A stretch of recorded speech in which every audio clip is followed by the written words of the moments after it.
12 जानेवारी राजमाता जिजाऊ यांची जयंती। जिने आपल्या महाराष्ट्राला 2 छत्रपती दिले। कोणते माहिती तुम्हाला? छत्रपती शिवाजी महाराज आणि छत्रपती संभाजी महाराज। 2 शूरवीर आणि 2 छत्रपती देणाऱ्या या महान राजमाता जिजाऊंचा आज जयंती उत्सव आपण या ठिकाणी साजरे करणार आहोत। राजमाता जिजाऊ कशा होत्या त्यांच्या काही गोष्टी मी तुम्हाला सांगणार आहे। आवडते ना गोष्ट ऐकायला सगळ्यांना? एकदम शांत बसायचं। पहा, जेव्हा पुण्यामध्ये जिजाबाई आल्या त्यावेळेला पुण्याची अतिशय दयनीय अवस्था होती। पुण्याची पुनवडी ही अतिशय बेधुंद अवस्थेत होती।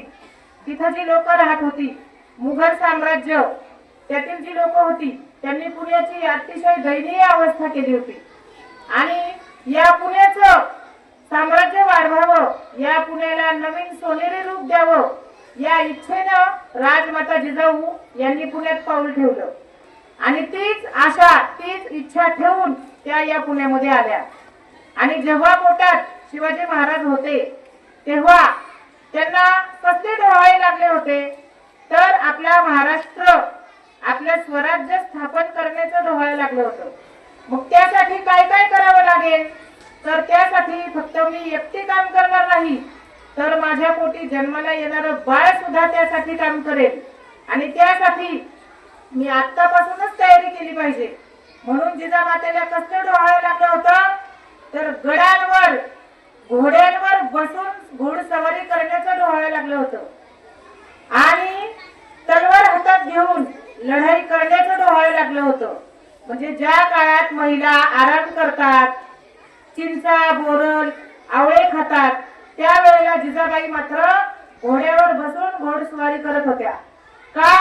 तर आपल्या स्वराज्यासाठी एक खंबीर नेता, एक खंबीर राजा जन्माला यावा म्हणूनच। आणि खरोखर त्या मातेच्या पोटी आपले आदर्श छत्रपती शिवाजी महाराज जन्माला आले। अशा या मातेचा आज आपण जयंती सोहळा या ठिकाणी साजरी करत आहोत। तेव्हा मी सर्वांना विनंती करते की आपण सर्वांनी राजमाता जिजाऊ यांच्याबद्दल थोडं थोडं आपलं मनोगत या ठिकाणी व्यक्त करायचं आहे।